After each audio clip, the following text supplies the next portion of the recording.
Hey everyone, hope you're all doing well. Today I want to briefly look at unanswered prayer and disappointment and how we can remain strong in our identity as children of God and how we can walk through those times and come out stronger. And to do that, I want to share briefly a little bit of my story. For those of you who know me, you'll be familiar that I have a congenital heart defect, which basically means that I only have the right side of my heart. So I have 2 chambers instead of 4, and with a bit of correctional surgery, it's never going to be cured, but it allows me to be alive, and I struggle with energy levels and bits, but apart from that, I'm alive and well. But over the last nearly 9 years now, I've had a number of rhythm problems with my heart, where my heart's suddenly raced really fast, and they've had to kind of shock it back into rhythm. And there's been a few procedures they can do to kind of correct that and stop that from happening. And over the last number of years, a number of those haven't worked, and a number of them have, and then stopped working. And so it's kind of been this continuous journey of,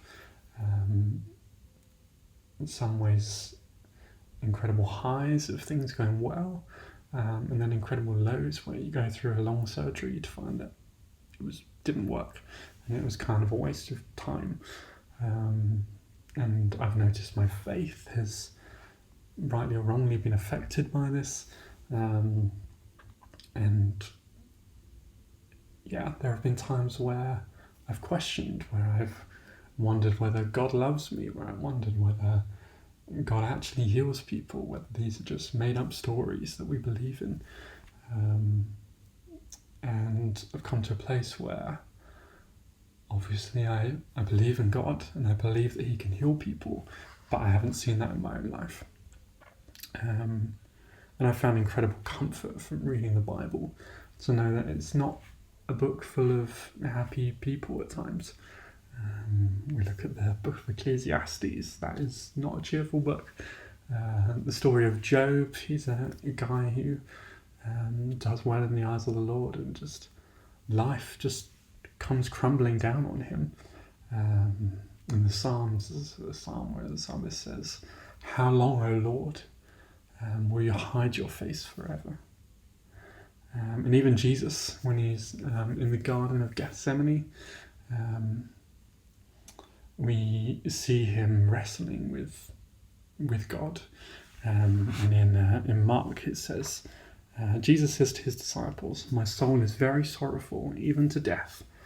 And then Jesus prays to God, and he says, "Abba, Father, all things are possible for you. Remove this cup from me, yet not what I will, but what you will." And then in Luke's account of the gospel, it goes on, and he says, "And being in agony, he prayed more earnestly, and his sweat became like great drops of blood falling down to the ground." And we often see, and we talk about how Jesus willingly went to the cross, but it was hard. And Jesus wrestled. He got so stressed that he was sweating blood. He was not in a happy place, and he wrestled with feeling rejected. When he's hanging on the cross, he says, my God, why have you forsaken me?" Jesus wrestled with unanswered prayer. I don't think it's wrong for us to wrestle with it. I don't think it's wrong for us to struggle, to question, to wonder why, to ask, why me, why not them? But there's been a really helpful book that I have read many times, and if you haven't read it, I'd really recommend it. It's called God on Mute by a guy called Pete Gregg. And Pete set up the 24/7 prayer movement, and it's kind of swept the world. And in this book, he talks about unanswered prayer. And to do so, he walks through the Holy Week from Maundy Thursday through to Easter Sunday, and looks at what we can learn from that journey that Jesus went on, and how we can wrestle well with unanswered prayer. And in it, I just want to read this portion. This devotion is not original. It's pretty much this book, but Pete actually quotes a C.S. Lewis book, and he just talks about it. And I just want to read this section. It's fairly lengthy, but I've found it incredibly helpful. It's in the first of his Narnia Chronicles, The Magician's Nephew, which is the prequel to The Lion, the Witch and the Wardrobe. C.S. Lewis tells the story of a boy named Diggory, whose mother is dying. When Diggory first encounters the great lion Aslan, he gathers his courage and asks, "May I, please, will you give me some magic fruit of this country to make my mother well?" It's a heart-rending request, a prayer of desperation, and yet at the time Aslan appears to ignore it completely. He had been desperately hoping that the lion would say yes. He'd been horribly afraid it might say no, but he was taken aback when it did neither. And Pete says, when God is silent in response to our deepest and most desperate prayers, saying neither yes with a miracle nor no with a clear sign, that would at least let us know that he had heard us, it is natural to conclude that God doesn't care. But a little while later, Diggory dares to ask Aslan for help again. He thought of his mother, and he thought of the great hopes he had, and how they were all dying away, and a lump came into his throat and tears in his eyes, and he blurted out, "But please, please, won't you? Can't you give me something that will cure my mother?" Up till then he'd been looking at their lion's feet, with huge claws on them. Now, in despair, he looked up at his face. What he saw surprised him as much as anything in his whole life, for the tawny face was bent down near his own, and wonder of wonders, great shining tears stood in the lion's eyes.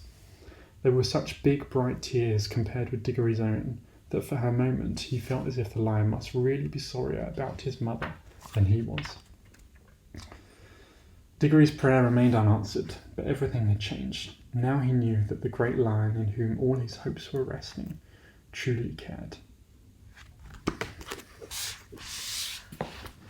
And it's something that we as Christians, I think,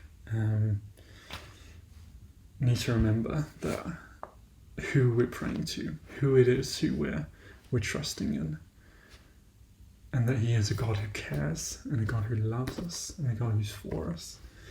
There's a famous passage in Romans 8 that says, "For nothing can separate us from the love of God." When we don't hear an answer to a prayer, we can assume that God doesn't love us, that he doesn't care. That is the opposite.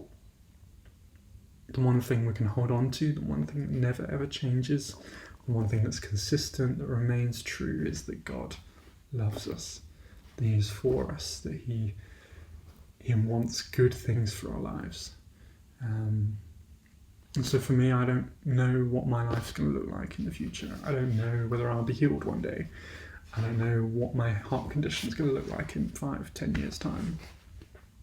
But I know with assurance and with faith and with joy that God loves me, that he is for me, that he is not punishing me, that he is not against me, that he has me right where he wants me. And it's just an opportunity for me to grow deeper in relationship with him. Do I believe that God heals? Yeah, absolutely. When I read the Bible, I see incredible healings, incredible miracles, but above everything, I just see a God who longs for a relationship with us. And so every trial, every difficulty, every stage of life, let it be an opportunity for us to grow in relationship with Jesus, to remind ourselves of the Father who loves us. So I hope that encourages you, I hope that comforts you, I hope that gives you peace. If you're going through a hard time, just come to him, give it to him, lay it down at his feet, and remember who it is that we're praying to. I hope you have a great day, and I look forward to seeing you hopefully in person very soon. Take care.